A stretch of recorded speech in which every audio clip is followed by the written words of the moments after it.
I know our family is struggling with debt right now. If you get married, we can pay off the debt with the wedding contribution from your spouse's family. You're 18 now, old enough to marry. Marry Freddie." In other words, I was being told to marry that overweight man named Freddie. All for money. For a moment, I thought it was utterly unreasonable. But then, I realized I had only two options. Either plunge into a hell of debt by refusing to marry or spend my life with Freddie. As these were the only choices swirling in my head, I remembered something. I was willing to do anything to get out of this house. The story goes back over a decade. My name is Felicity. I grew up being treated terribly by my parents. My father died in a car accident when I was 3. He was a very kind man, but Mom apparently didn't like him very much. I have no memories of being loved by Mom, probably because I resembled my father. Mom remarried just 6 months after my father's death.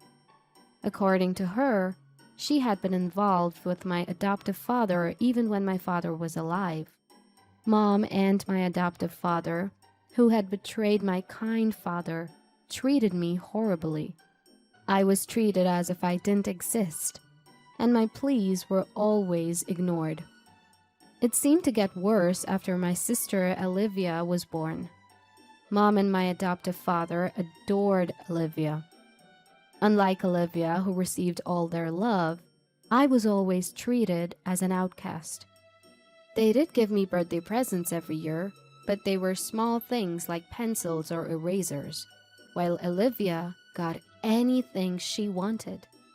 Even at Christmas, Santa Claus never came for me. When I was little, I often cried alone, hugging my knees, thinking that Santa didn't come because I was a bad child. During those painful days, something happened. I was 7 years old. On a day when heavy rain was falling due to a hurricane, Olivia got a fever. My parents, who adored Olivia, were in a panic. My adoptive father told me to buy a sports drink for Olivia. Reluctantly, I went out in the pouring rain wearing a raincoat, but my small body struggled against the strong wind and heavy rain. Moreover, our house was in the countryside, and it took an hour to reach the nearest supermarket on my little legs. When I finally reached the supermarket, after great difficulty, I was shocked. I couldn't find the wallet I thought I had brought. I might have dropped it when the wind knocked me down. As I was about to turn back, tears welling in my eyes, I suddenly heard, "Wait a minute!" from my older brother. The high school student-like older brother said, "Are you alone? It's dangerous in this weather," in a kind voice. I burst into tears at his gentle demeanor and explained my situation. I desperately told him about my sister's fever and how my parents had sent me shopping, and the older brother seemed to understand my situation. "You don't need to look for your wallet.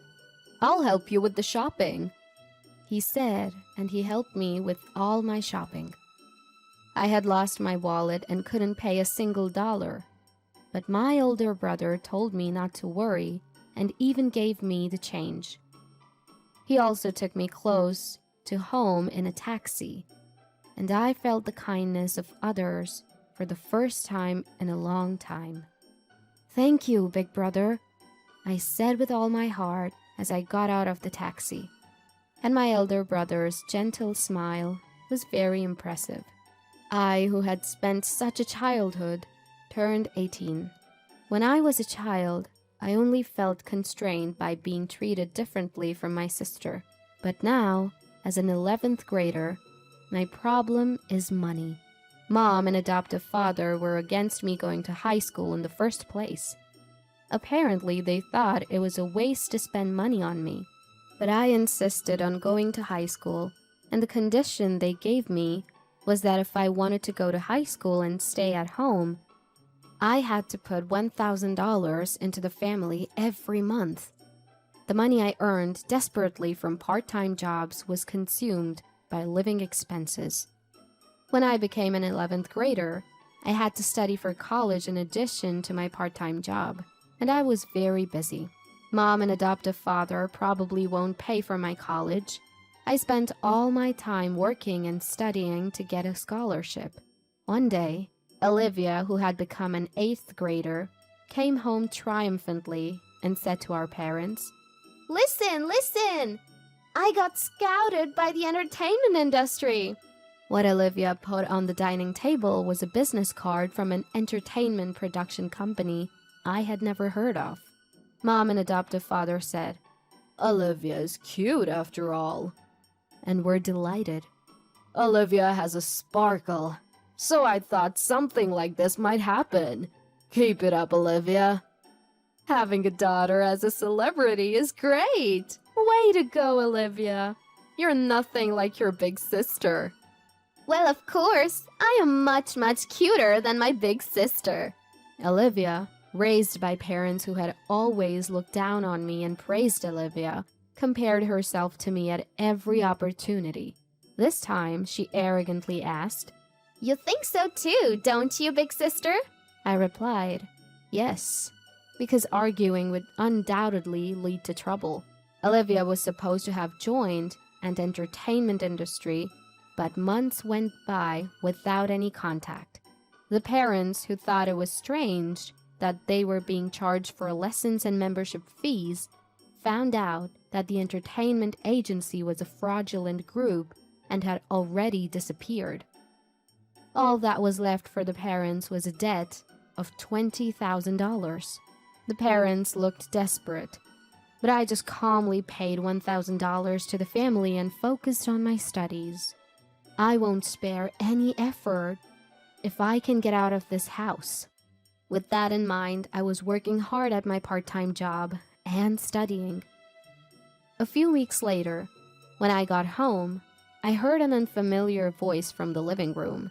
Wondering what it was, I was about to go up to my room on the second floor when I heard adoptive father calling me from the living room. Wondering what it was about, I peeked into the living room and found two unfamiliar men besides adoptive father. One was a man of the same age as adoptive father, and the other was a very fat man. As I was surprised by the size of the man sweating in the air-conditioned room, adoptive father introduced the two. "This is Mr. Newell. Say hello." "Oh, nice to meet you." As I hurriedly greeted them, the two men smiled and looked at me.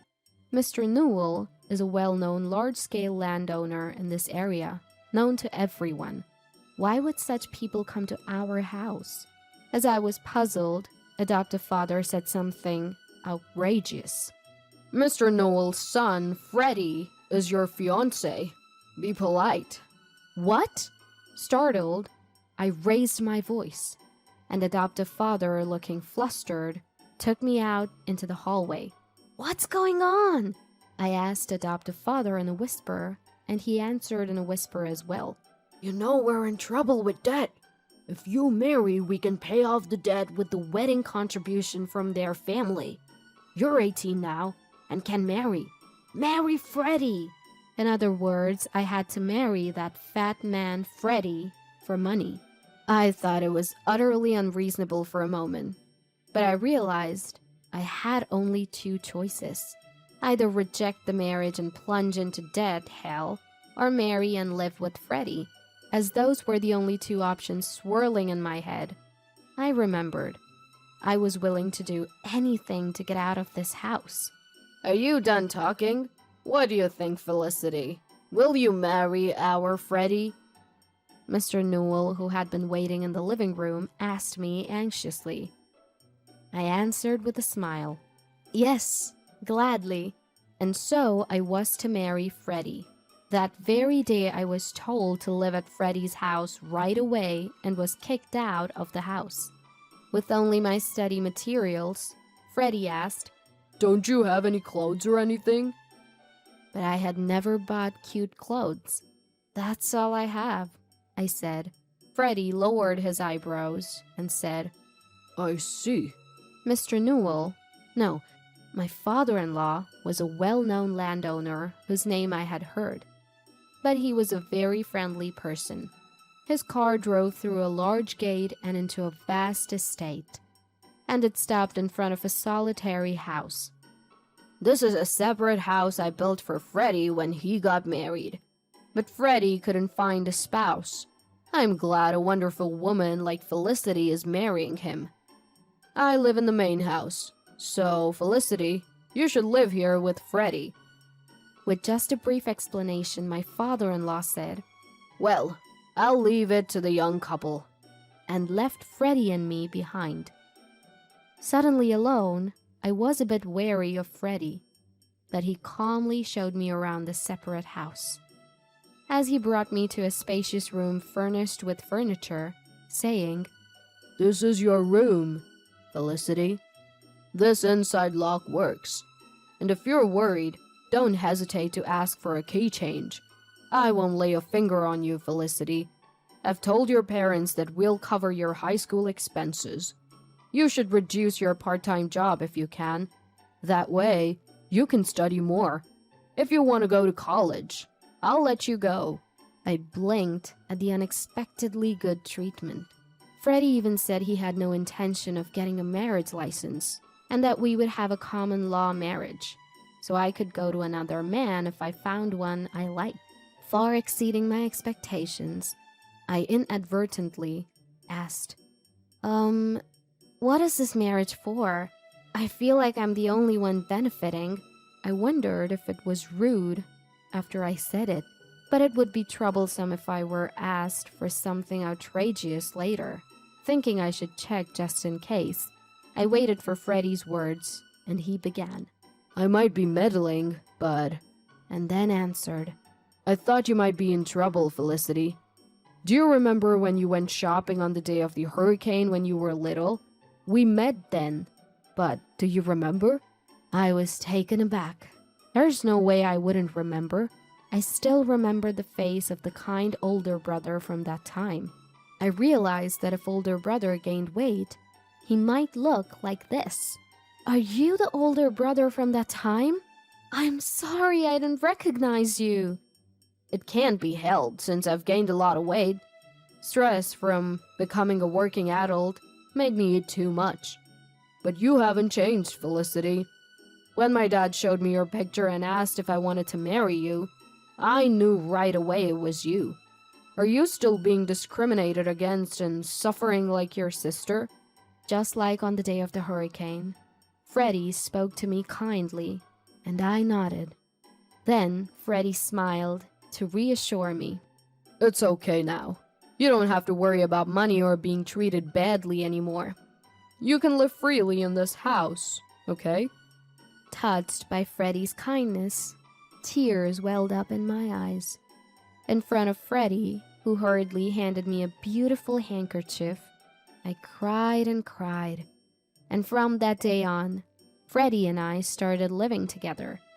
I spent my first ever free time studying. I was so happy to be able to study for college like this. Freddie said he didn't need living expenses, but I decided to contribute only $300 because living for free felt constraining. Since I only had to earn $300 and my allowance, I was able to significantly reduce my part-time job hours. Freddie took the initiative in doing household chores. And when I was doing them, he would kindly say, You can go study, and take over for me. In the happiest days of my life, Freddie and I gradually grew closer. We spent our days like an ordinary married couple, laughing together while watching variety shows and going out on holidays. A few months later, I was leading a calm life when I received a phone call from my adoptive father. What could he want now, after never worrying about me and leaving me alone all this time? I picked up the phone with a bad feeling. Hello? Felicity, is that you? Mom's in serious trouble. I was taken aback by adoptive father's loud voice as soon as I answered the phone. According to adoptive father, Mom had fallen sick and needed immediate surgery, so he was calling me to ask to transfer $10,000 to a specified account. Mom had neglected me since childhood, but she was still my mom. Facing a life-threatening situation, I couldn't just ignore her. What happened all of a sudden? Which hospital and what kind of illness? When I asked out of concern, adoptive father hesitated, saying, Well, it's the hospital, but... I began to feel something was off, as adoptive father suddenly became flustered. He couldn't even name the disease, which was clearly suspicious. You're lying, aren't you? Enough. Don't call me for such nonsense. Wait, okay, I admit it. I lied. The truth is, I had an accident recently, and I'm being billed $10,000. According to adoptive father, he had crashed his car the other day, and the person he hit was a scary guy. He was now being billed $10,000 for repairs and medical expenses, and he claimed he couldn't pay. My irritation with him grew. You're probably lying again. It's true this time. Please, Felicity, ask Freddie to transfer the $10,000. You're all we have left. I snapped at adoptive father's desperate plea. Don't mess with me. I can't believe you called after so long just to ask for money. Neither you nor Mom ever cared about me. Not even once. And now you want me to help you?